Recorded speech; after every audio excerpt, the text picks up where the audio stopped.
Sahabat Lapo Cabia, ikuti cerita bersambung Manusia Harimau Merantau Lagi. Selamat mendengarkan. Carilah guru di tempat lain. Kami tidak menurunkan pengetahuan kami kepada orang asing. Tanpa menunggu lagi, Batang dan Batu pergi ke ladang mereka, meninggalkan Ki Ampuh. Untuk pertama kali, ia ditolak orang di Sumatera. Rupanya di pulau ini pun ada orang yang pelit dengan ilmu pengetahuannya. Namun begitu, Ki Ampuh ingat apa yang dikatakan pesihir itu tadi, bahwa dia akan melanggar janji.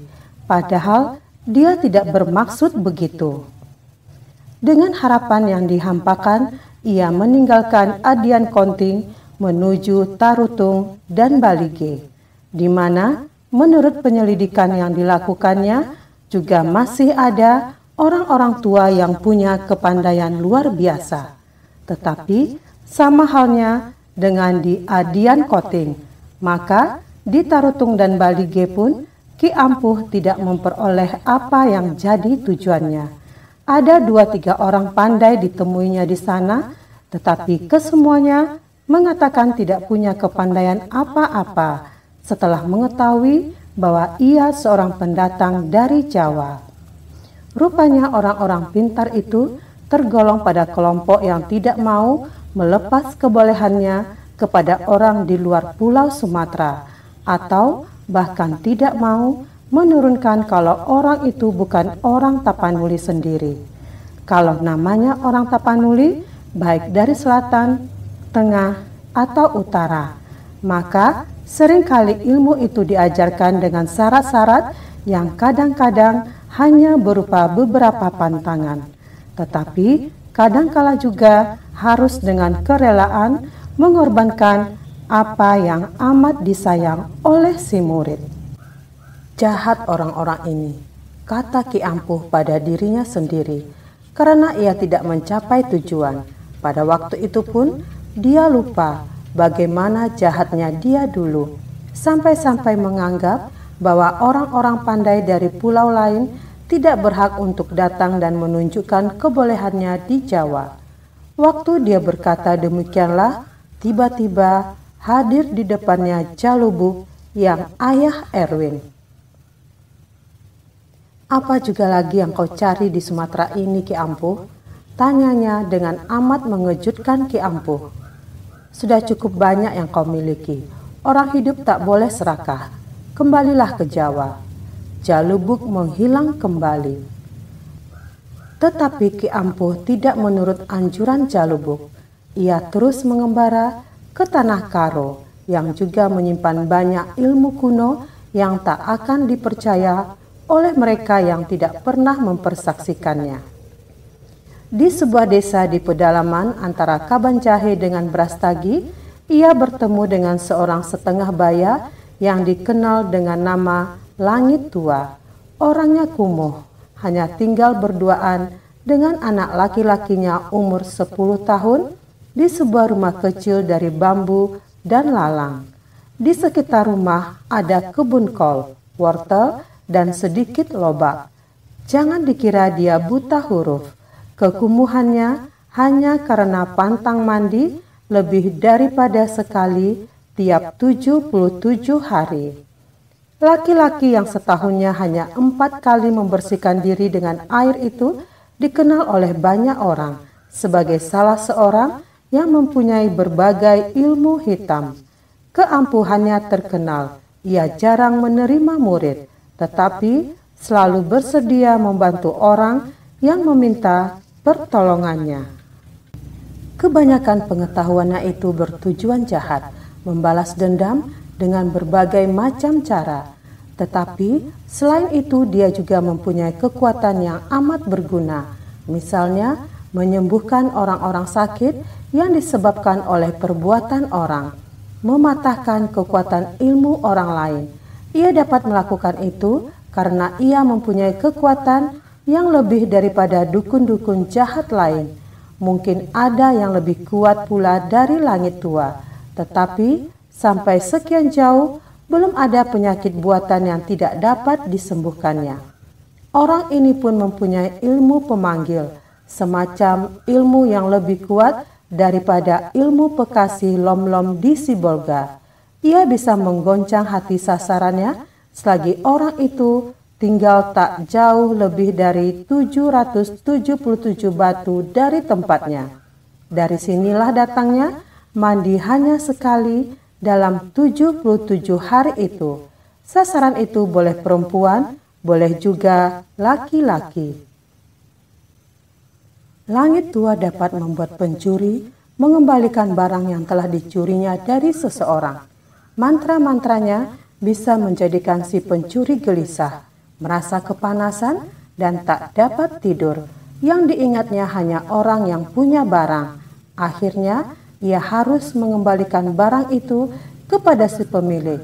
Kalau ia tidak mengembalikan, maka ia akan mati karena letih dan gelisah. Kalau orang mencuri buah-buahan dan yang punya tak rela, maka langit tua bisa membuat perut orang yang makan barang curian itu membengkak atau busung. Kian lama, kian besar. Manakala akhirnya dioperasi, akan keluarlah buah-buahan yang dicuri, akan keluar utuh dari perutnya, serupa dengan keaslian buah-buahan itu. Nama orang inilah sampai ke telinga Ki Ampuh setelah menanyakan keterangan pada banyak orang. Dia tak lupa pula bertanya apa yang harus dilakukannya untuk menimbulkan rasa senang atau suka langit tua atas kunjungannya. Kedatangan Ki Ampuh sudah diketahui oleh langit tua. Ada pertanda-pertanda yang dirasakannya. Dia pun tahu bahwa pendatang itu dari seberang. Maksudnya pun diketahuinya. Bukan untuk berobat seperti kebanyakan orang yang mengunjunginya. Ada juga seorang dua yang khusus meminta penurunan ilmu daripadanya. Dan hanya kepada seorang saja ia memberi beberapa macam pengetahuan gaibnya. Seorang wanita setengah baya yang semarga dengan dia bernama Bunga. Mengapa Anda hendak mencari ilmu juga lagi? Yang Anda miliki sudah banyak, jauh lebih banyak daripada yang ada padaku, kata langit tua setelah berkenalan. Yang ada pada Tuan itu belum ada padaku, kata Ki Ampuh. Tetapi yang telah Anda miliki tidak satu pun kupunya. Anda berguru pada wanita, pada makhluk aneh yang manusia bukan, hewan pun bukan. Anda pun memiliki aneka macam ilmu pekasih yang Anda peroleh di kota tepi laut itu. Untuk kesekian kalinya, Ki Ampuh dibikin heran. Langit tua pun sama halnya dengan kebanyakan guru ilmu di Sumatera yang telah dijumpainya. Telah mengetahui maksud dan riwayatnya sebelum ia menyampaikan maksud. Tahukah Anda bahwa syarat untuk memiliki sedikit ilmu yang ada padaku amat berat. Kalau aku sampai menurunkannya dan Anda benar-benar hendak mengamalkannya, maka Anda hanya boleh mandi sekali dalam tiap 77 hari. Kurasa Anda tak akan mampu melakukannya. Apalagi Anda mau menemui guru wanita yang di Jawa itu. Ia teramat cantik. Dan Anda mau menundukkan hatinya, bukan? Ki Ampuh terdiam sejenak, tidak seperti biasanya, lantas menjawab. Dia selalu tidak keberatan dengan syarat bagaimanapun, tetapi mendengar ketentuan dari langit tua, ia harus berpikir. Tetapi kalau ia tidak sanggup, maka ia tidak akan memiliki ilmu membuat busung atau menyihir pencuri untuk mengembalikan barang yang dicurinya. Semua ini bisa membuat dia menghasilkan banyak duit, dan ia akan mengkomersilkan segala ilmu yang boleh dijadikan pencari duit. Katakanlah, aku akan menyanggupi, ujar Ki Ampuh. Sejak menerima ilmuku, Anda tidak boleh mengadakan hubungan dengan wanita manapun. Pendeknya, semua yang dinamakan hubungan intim. Langit tua mengatakannya secara terperinci. Ki Ampuh lebih terkejut lagi. Ini lebih berat. apalagi buat dia yang bermaksud mencobakan ilmu pekasihnya dari Lom-Lom terhadap wanita-wanita cantik di Jawa nanti. Akhirnya Ki Ampuh memilih syarat yang pertama, hanya mandi sekali tiap 77 hari. Tak mengapalah, Langit Tua tak menyebutkan bahwa dilap dengan kain basah juga dilarang. Dia akan pakai banyak minyak wangi supaya jangan berbau busuk sekali, pikirnya. 3 pekan Ki Ampuh di Gubuk Langit Tua, tiap siang menolong gurunya itu di ladang. Tiap malam belajar, ia membantu di ladang tanpa dipinta oleh gurunya untuk mengambil hati orang yang punya banyak ilmu jahat itu. Selesai itu ia berkemas untuk kembali ke Jawa. Pada malam terakhir dia berada di tempat Langit Tua itulah ia merasa didatangi Raja Tigor. Gurunya dalam bentuk manusia harimau mendadak sudah ada di situ, entah dari mana dia masuk. Ki Ampuh ingin bersuara, tetapi tidak sanggup. Ia bagaikan dibungkam. Kata Raja Tigor, "Mestinya kau tidak menuntut ilmu yang kau dapat di sini. Jalubuk telah memberi ingat padamu, tetapi tidak kau hiraukan. Kau bagaikan orang rakus. Untuk apa segala ilmu jahat itu bagimu? Padahal engkau telah berjanji untuk seterusnya menjadi orang baik." Ki Ampuh tidak bisa menjawab. Raja Tigor memandangi orang yang memang benar-benar serakah ilmu itu. Jelas mukanya menunjukkan perasaan tidak senang. Tetapi ia tidak mengusik Ki Ampuh karena mereka sudah menjadi sekeluarga. "Gurumu ini orang sangat hebat. Sayang kepandaiannya selalu digunakan untuk menyusahkan sesama manusia," kata Raja Tigor lagi. Ia berpaling dan menghilang. Setelah Raja Tigor lenyap, maka Ki Ampuh kembali normal, bisa berkata-kata. Dibangunkannya Langit Tua dan diceritakannya apa yang baru saja dialaminya. Walaupun ia mengetahui kebesaran dirinya, namun Langit Tua tetap kagum atas kelebihan yang dimiliki Raja Tigor, sang manusia harimau yang diketahuinya asal-usulnya. "Hebat dia itu," katanya kepada Ki Ampuh, "bisa masuk kemari tanpa ku ketahui. Tapi kalian sudah menjadi sekeluarga, dan kau telah membuat sumpah untuk itu, bukan?" kata Langit Tua lagi.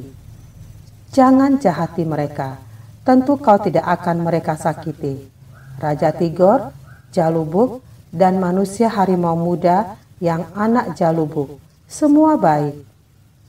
"Tuan kenal dengan mereka semua?" tanya Ki Ampuh. "Tidak berkenalan, tetapi aku mendengar banyak tentang mereka." "Saya tidak akan melupakan Tuan Guru," kata Ki Ampuh. Langit Tua mengeluarkan suatu bungkusan kecil dari sakunya. Kain hitam berisikan sesuatu. "Apa ini?" tanya Ki Ampuh.